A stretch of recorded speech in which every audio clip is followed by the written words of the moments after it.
This is Critical Nonsense, our high-lowbrow show about culture, science, and tech. This week, Aaron gets us thinking about gifts again. Gifts. Gifts. Gifts. Woo! On the pod again. Bound for fame and fortune on the pod again. This is what a Joey sounds like jumping the shark. Don't break my pod, my achy breaky pod. I just don't pod, you understand? We're doing the thing we just said we hated. I know. And this is what an Aaron sounds like. And this is what an executive producer and deep cringe Jess Vander sounds like. Hi, this is Jess. The cringe is deep. Yes. I'm cringing. We're just like, oh, did you see the first episode of Great British Bake Off this year? They opened with a Billy Ray Cyrus spoof, and it was the worst thing in the world. And Aaron was like, hold my beer. Yeah. You know what? You've got to bring terrible things into the sunlight. The only thing that thwarts out the dark is the light. I learned that from Shadow and Bone. This is us removing the earwig, but doing it ourselves. Indeed. And besmirching the ears of our listeners with it. You're welcome. You've been corrupted. Do we? There's a lot of house cleaning. We need to burn some sage, some auditory sage, ASMR.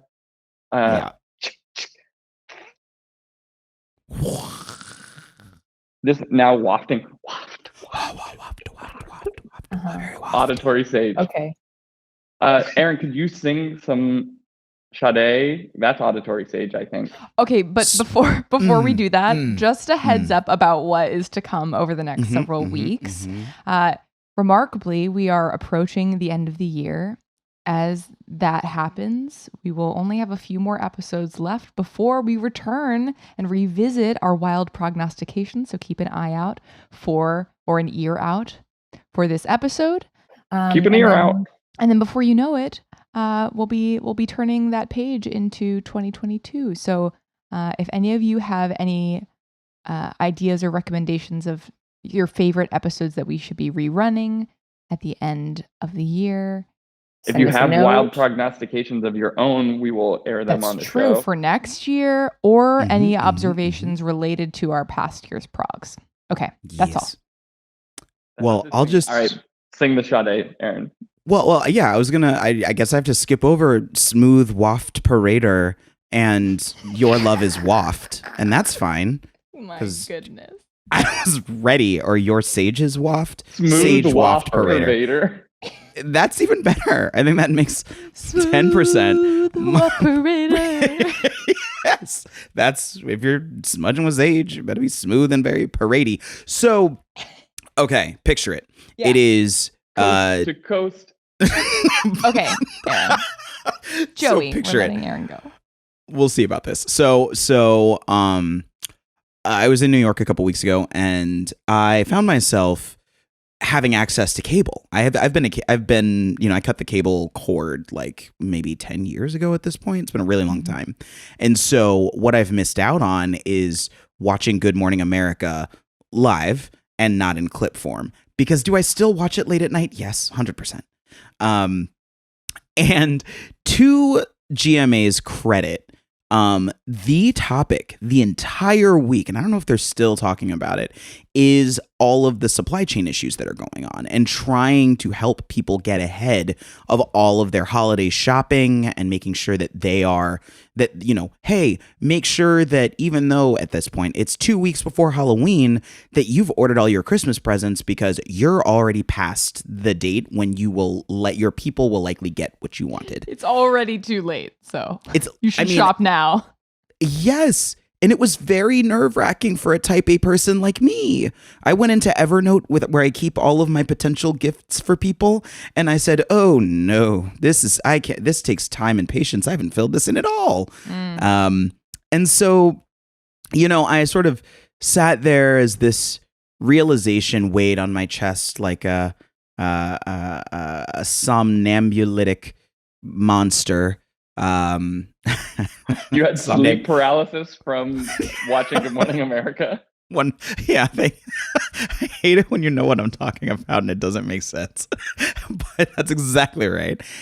Basically, a question came to mind that I want to talk to y'all about, which is, what are celebrations without gifts? I believe they're pronounced GIFs. Somebody so throw a tomato deep at him. cringe. Also, shout out Joan London and Charlie Gibson. I gave up Good Morning America at their loss.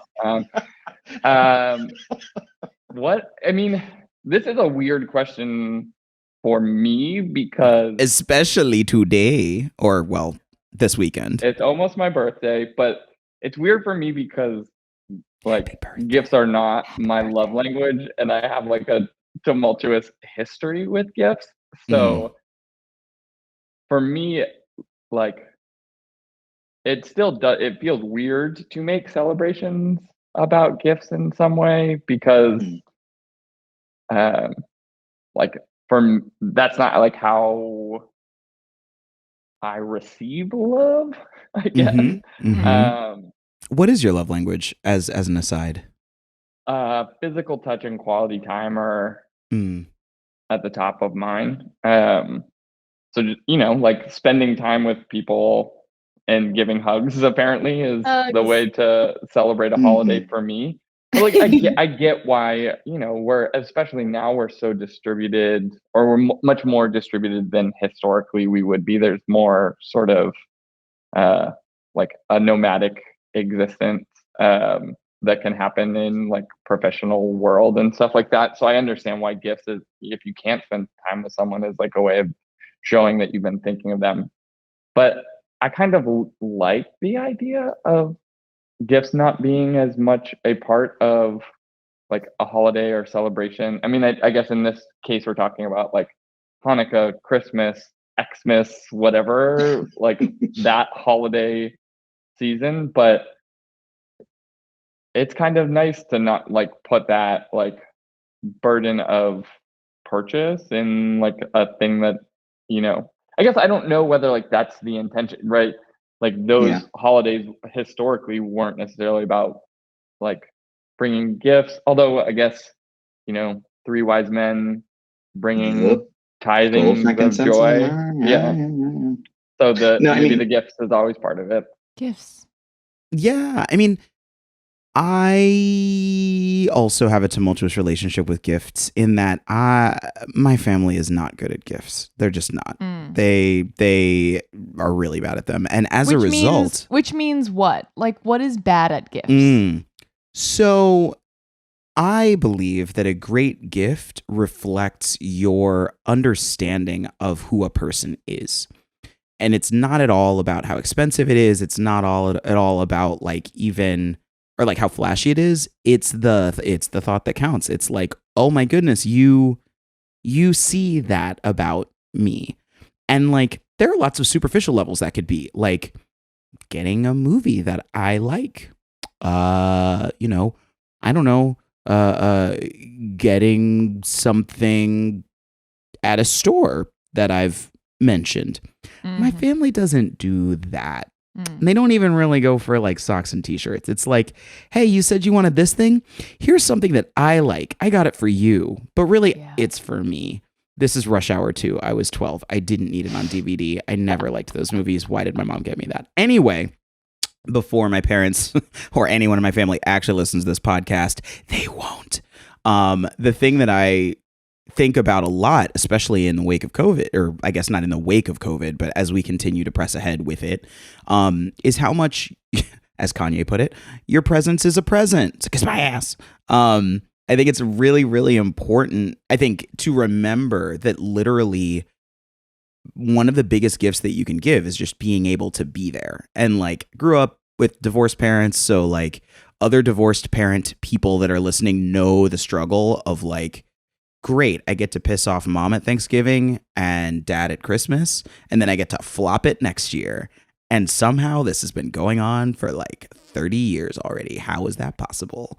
And at some point, I think a lot of times I talk to my friends with kids, and a lot of times that's the moment where they feel finally able to break some of that guilt spiral all around, because they have other dependents that they need to deal with. And for those who don't have kids, they have to implement that themselves. Like, you have to put that forward, or else you always sort of are at their beck and call. But all that to say, I think it's important. I think that perhaps this year, more so than years past, there should be an appreciation for the the pain of traveling somewhere and the exorbitant costs right now, because airfare is insane right now. And how much that is a gift that we don't always have access to, and that we haven't had access to for so long. Yeah, it's interesting thinking about the idea of like saying someone's bad at gifts, because it makes me think about like there are levels of gift giving for sure. Like what's like the pyramid of gift giving? Like what level are you making it to? Because in some ways there is like gifts are the most versatile of any of the love languages, and you can give a gift that enables a different love language also, which isn't right. Like buying something that you can share together, right. in a moment, buying quality time. Yeah, exactly. You can buy an experience that leads to quality time. You can buy something that sort of provides words of affirmation. You can make an act of service. Yeah. Ooh, I love that. Because I mean, it does two things. One, which we haven't even gotten to yet, is the like buying part of all this versus making.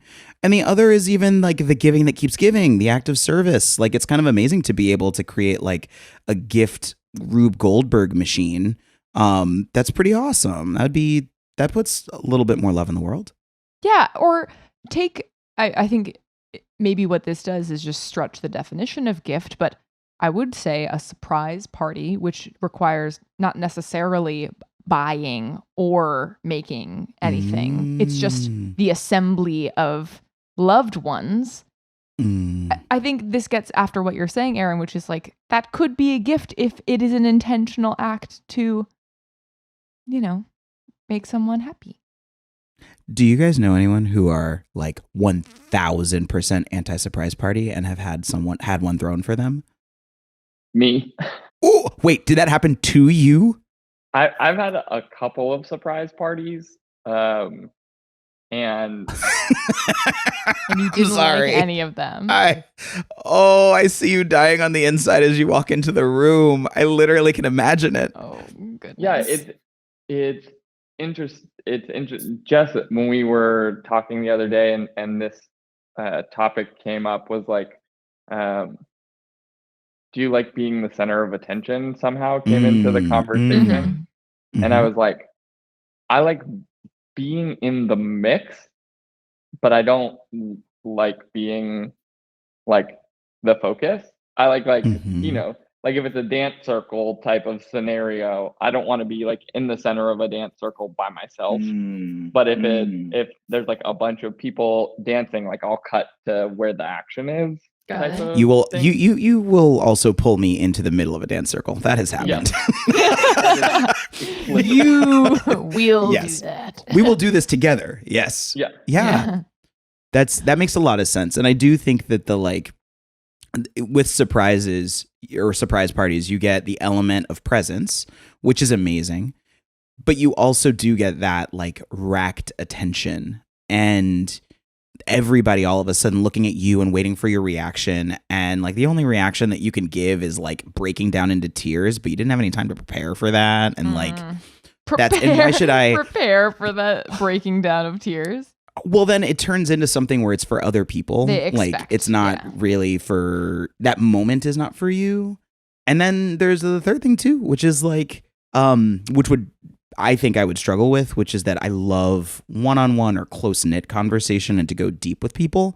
And I get anxious when I'm surrounded by so many people that I love that I don't have time to do that with. I've never had a surprise party, but I'm thinking about when Branch and I got married, and like it was so overwhelming to look out at people and see that many people who I love and mean something to me radiate that love back.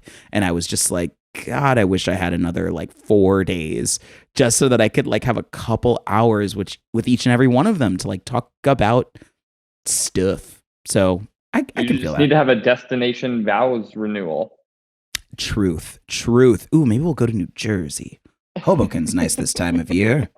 I don't know. I've been listening to Yola Tango. It just came to mind. What's on your mind, Jess? I feel like you are the gift expert in this room. You are whatever the top of the pyramid is. You are the top of the pyramid. So you need to bestow your wisdom of gifting upon us. What are the tenets? What are the levels on the pyramid? Give us your wisdom. Okay. I guess like to me, a celebration is a lot with gifts because if done correctly, that is the ultimate way to celebrate a person or a couple or a group.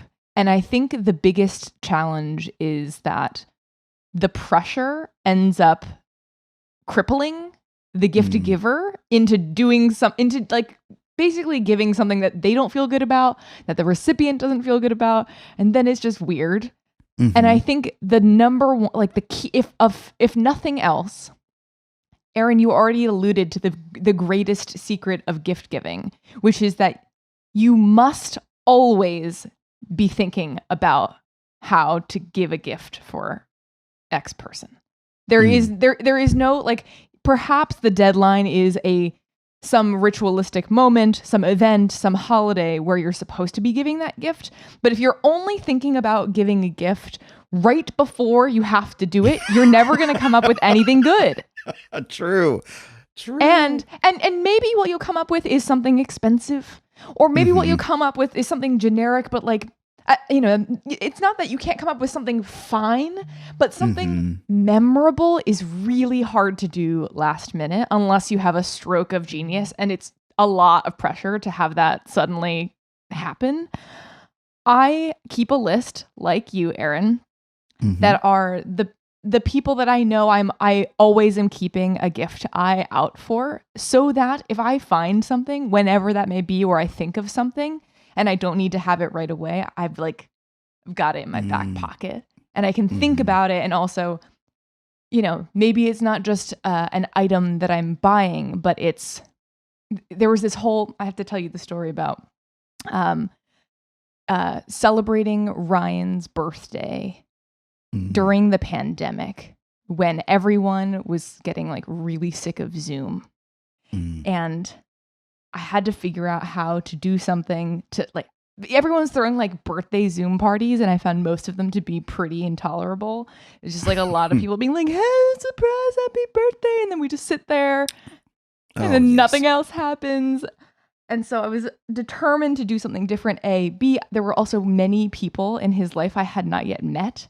And so I was like, this is going to be really weird because it's the first time I'm meeting all these people. And in a way that was self-serving of like, I need to do something that makes me look good, but is also a representation of how well I know Ryan and what he would enjoy. And my solution after much thought ended up being a snack bracket tournament where, because Ryan is a notorious snack fiend, that with the quadrants of chips, cookies, crackers, and not crackers, chips, cookies, yes, it was crackers and puffs. Ooh. That in advance I sent to all attendees an unfilled bracket. And then when Ryan was surprised and joined the call, they had their chance to pitch to try to sway his opinion, as before him, all of these snacks he was like tasting live. And so people would be like, no, why are you not picking Oreos? That's the craziest thing. Here's why you should pick Oreos. And everyone was very engaged and it was so fun. But like, it's to me like that was definitely like gift. That was a gift that I tried really hard to make good. And yet it almost became the celebration itself. It was like, all of this is because Brian is a snack person, and like, how fun would it be if we all can enjoy in that like piece of him together? That would be really cool. And I think that's the thing. If you have enough time and thought to come up with something really cool, whatever it is, it'll show. Yeah, I love think, the fact. Oh, yep. I was just gonna say, I think I'm not a gift person. I just want that moment of like, like recognition that your loved ones see you in the moments where, like that's what I want. I want to be seen in like the like birthday or whatever moments. Like I don't need stuff. Mm-hmm. And I think Becky, my wife, is very much in like the like gifts and acts of service, I think, are in her love language. So she's like, I don't know what to buy you. That's paralyzing. So I'm not getting you anything. And then like that, I'm like, you didn't get me anything for my birthday or some other date. And she's like, I don't know what to buy you. And I was like, I don't need the thing. I just want like some thing that's like, I love you, like, and we like, can't seem to meet in that place. Definitely for the perfectionists in us, and also the people who genuinely do feel like have a radar of what is a good or bad gift. The gift perfectionism paralysis is definitely a problem, because you're like, I know this is like, if I were just to get you something, it would be bad, so I don't want to do that. But then this happens in my family all the time, because we are definitely these types of people. Is like, oh, I don't know, so you just tell me what to get you, or I don't know. And then you try to make it up at some future date, which you've talked about before, Joey, like trying to make up for a present later. Someone telling you to tell them what to get you, to me, is like the cardinal sin of like a gifting experience. Wait, what do you think of the wish list? The whole point in my mind is that someone took the time to think about you and make a decision. And so even a wish list is saying like, I want these things. Like, I don't really want things. I just want someone to be like, I saw you and thought about you. And so here is like, whatever. Like, I don't need it to be expensive or grand or whatever. It's just like that it was for you and demonstrates some thought. Which is a perhaps fair thing, but also making that as hard as possible probably isn't. It doesn't need it shouldn't have to be the most difficult, although that is probably the best source of things. I have to say, I have to give a shout out to my god sister, Serafina Jade, because she started what is an implicit tradition in my family and our family friend circle, where one year, many years ago, she's so brilliant, created a wish list for Christmas that was thematically based. It wasn't like, here's the specific items I want. It was like, I've been really interested in ghosts lately. Here are some examples of the types of ghost things that I've been into. And if you're like, and here are some random like things that I thought were cool. It wasn't even like I specifically am, not all of them were specific requests. It was just basically like an inspiration list of what to think of if you're stumped, or you want maybe a starting point and then come up with something creative off of that, which I thought was very, very cool. And so we've started, at least I have started since then, making to try to help not stress people out if they are wanting to give a gift to me, to try to figure out like what is the way to like also make the gift giver feel good about giving me something, and more confident that what they're going to give me I will like, but also not feeding it to them, because that can diminish the two-way happiness of the exchange as well. If someone's like, I don't even know if you're going to like this, I tried, that's so sad. What I love about this and makes me slightly nauseous is, well, I love that, period. But what makes me reflect on it is like, one thing is that like good gift giving requires curiosity and listening. Like, like, it doesn't take much, to both of your points, to hear something in July when somebody says, I like that thing. I would love to do that or see that or want that. We use the technology and write it down, right? just the technology of a pen and paper. Right. Yes. Yes. And like, I think that also, like, at Offbeat, and when I think about, so there's just the listening aspect. Then there's the, like, if you aren't speaking to someone who you are going to give frequently, and you don't speak to them frequently, you might need to be curious. You might need to ask them more about what they're into. Are you into ghosts right now? What are you watching on Netflix? What are you, like, obsessing over? Because you won't otherwise get that. And I've noticed that in the sort of, as we've been more distributed, is like, right, like, I don't necessarily know that my dad is into XYZ unless I ask him, because otherwise we'll just talk about, like, politics and stress each other out. Even though we both feel the same way, we'll just spiral. And I think, though, the third thing is leaving that room. I love that idea, Jess, of leaving there being room to still show that you did listen, or that you did put some effort into it, and that it wasn't just like, I really want luxury pajamas. Yes, I'm saying this on the podcast, and I am not embarrassed about it. Give me some luxury sleepwear. I wrote it last night in my Evernote for this purpose.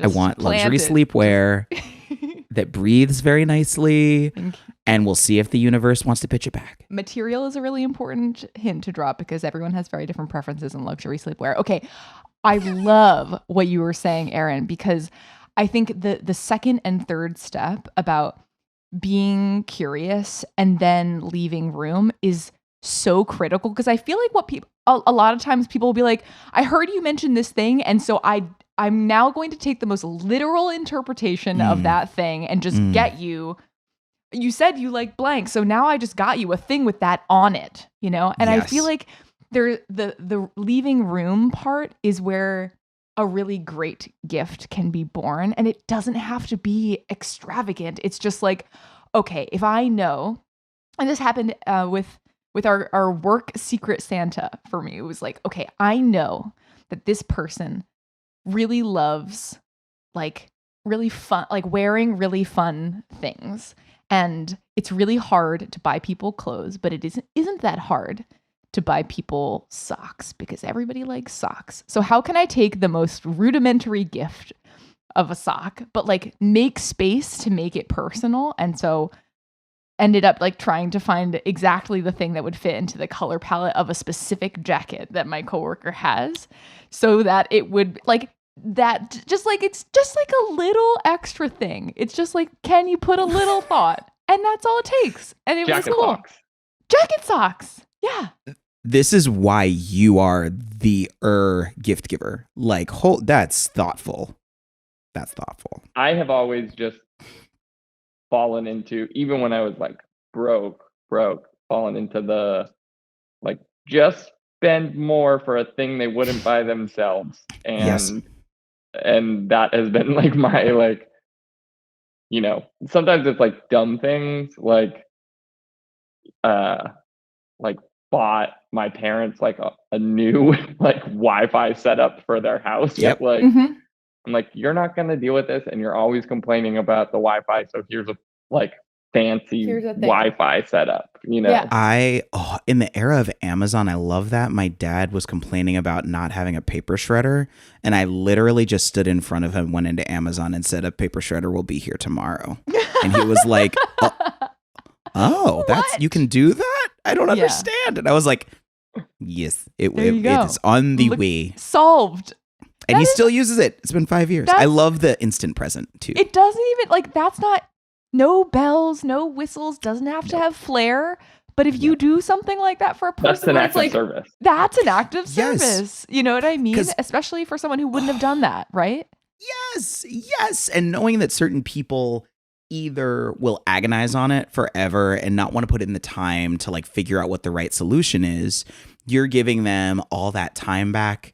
You're giving your own expertise and capability to go ahead and give them something that you know will work for them. And like, there's also just something really amazing about using our current instant gratification culture to that benefit, where it's like, oh, you said you. I did this to my mom in September. She said, oh, I really like your water bottle. I need to get a new water bottle. And I was like, okay, there will be 2 on the front porch for you and Chuck when you get home to Cincinnati. I literally just went in and was like, you don't even have to write it down. It's fine. It'll be there. It's cool. Done. I've done that a lot for my parents too, where my dad's like, I really want to read that book. I don't know how I'll get it. And I'm just like, here it is. Or he's like, I love that sweatshirt that it was like the podcast sweatshirt. And I was like, it's, here it is. Like it'll be there in a month.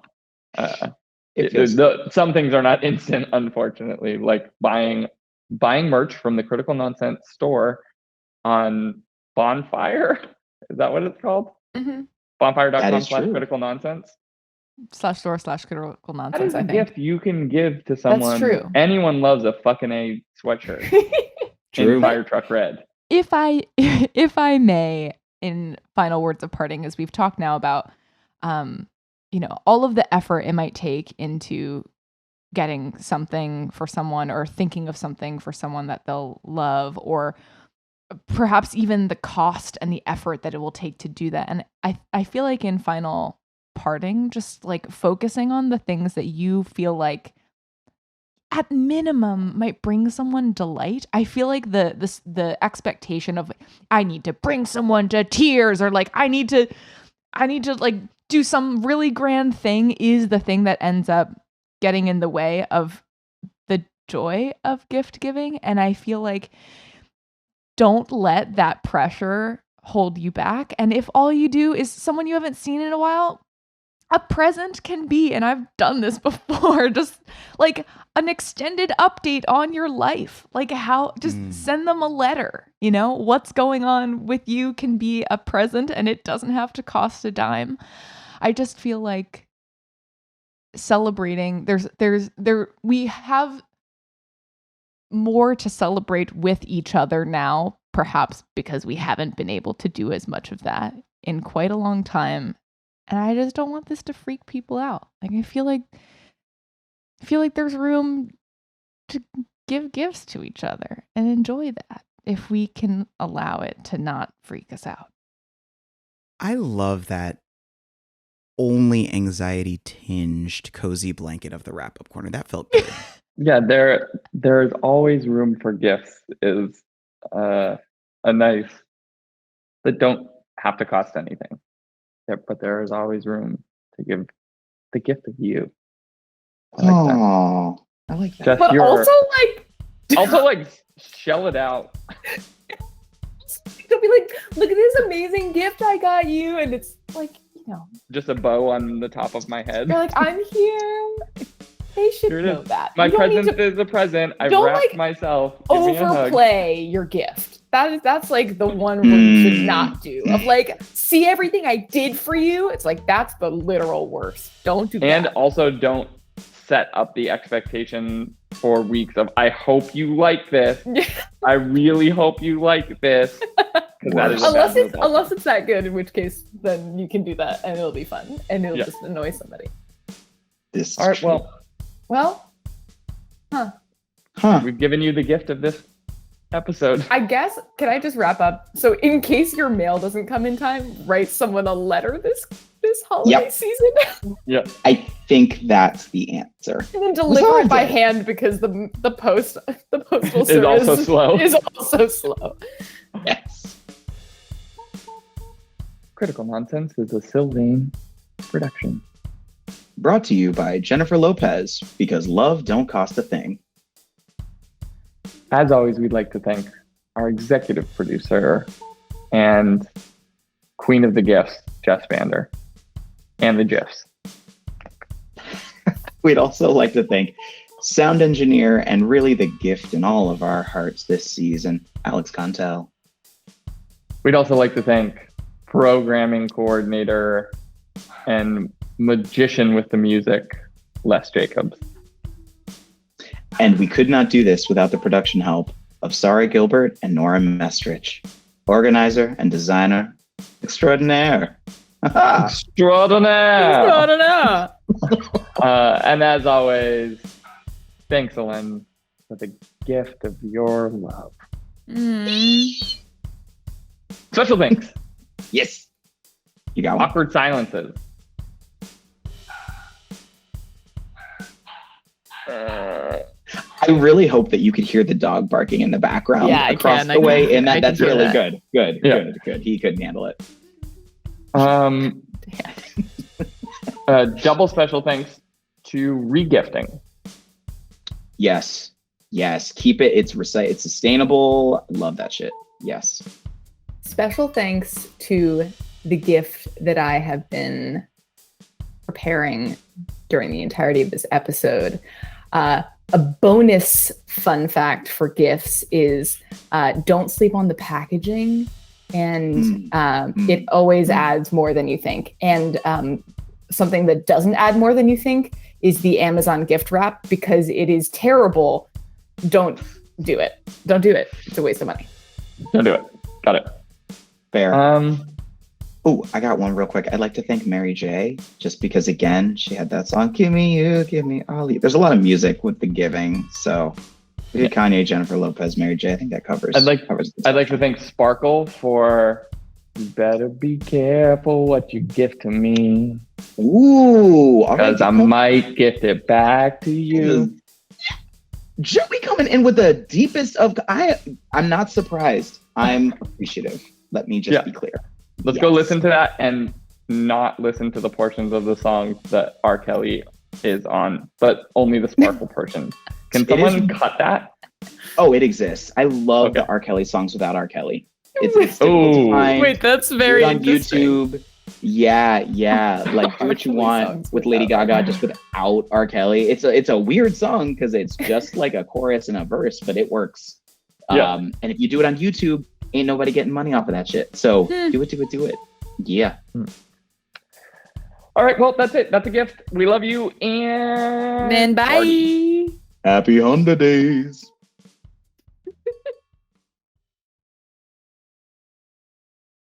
Dun dun Yes. dun.